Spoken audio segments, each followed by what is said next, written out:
Thank you, Chairman Paul. Thank you, Ranking Member Peters. It's good to meet both of you. Thank you, members of the committee. It's great to be here with you today.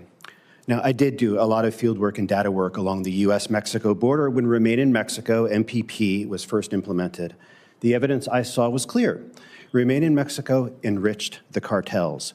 It failed to meaningfully deter migration, and it soured relations with a key ally. Pursuing it again would harm U.S. interests. Instead, I urge the committee to focus on fixing our asylum system, which I agree is broken. That system does save tens of thousands of lives every year, but we need it to be both fair and efficient. No one supports the idea of 5-year waits for asylum decisions. The backlogs do create a pull factor of their own, but this is an administrative challenge, and the U.S. government is good at administrative challenges. It's a question of processing, case management, adjudication, all of which are lacking. People truly did suffer while remaining in Mexico. I personally heard harrowing accounts of torture and abuse. Nearly all of that abuse was the work of organized crime groups, the cartels.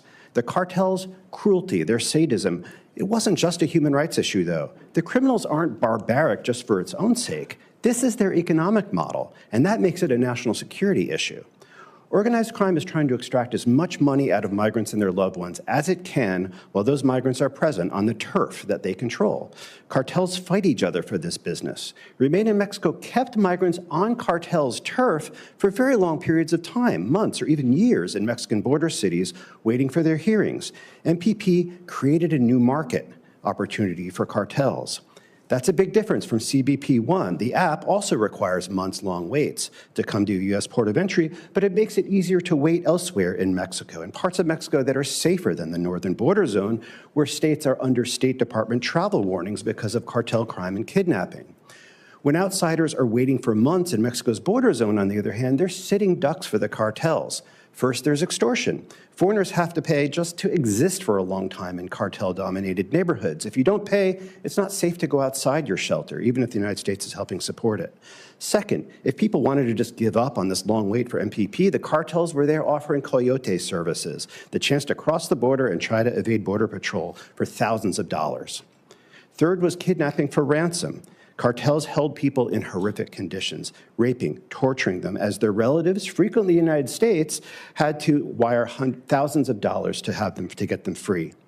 The financial scale of that exploitation was staggering. Let's just consider it. Imagine that each person in MPP, on average, had to pay about $1,000 in cartel fees. I ran this number by a few folks I've worked with at the border, and they laughed at how low that estimate was. But if it's right, 71,000 people in the MPP program times $1,000, that's $71 million that cartels made in addition to what they were already making as a result of MPP. That's an amount that you could use to pay the base salaries of 1,000 Border Patrol agents.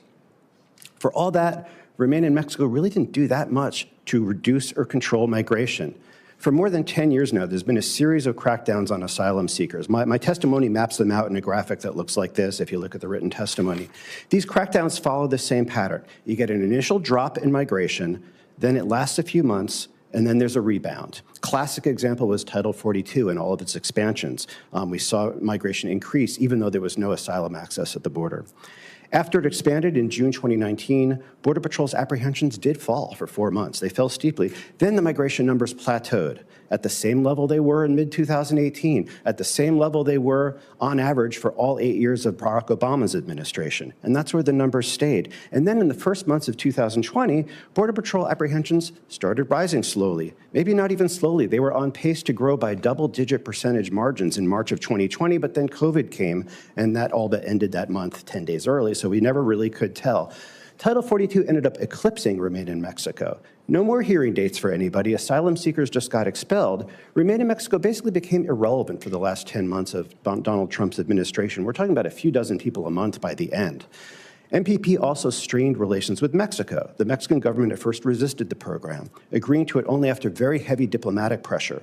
This complicated cooperation on other shared priorities, and there are a lot of shared priorities in our relationship with Mexico, from trade to fentanyl. Mexico is one of the 10 largest countries in the world in population, number 14 economy in the world. Even if we didn't have this 2,000-mile border, there'd be a whole host of interests that we don't want to spend too much bandwidth on trying to get them to agree on one program, a program that actually strengthens drug cartels and actually doesn't have that much of an effect on migration. So thank you. I really look forward to your questions in the discussion, and I appreciate the invitation.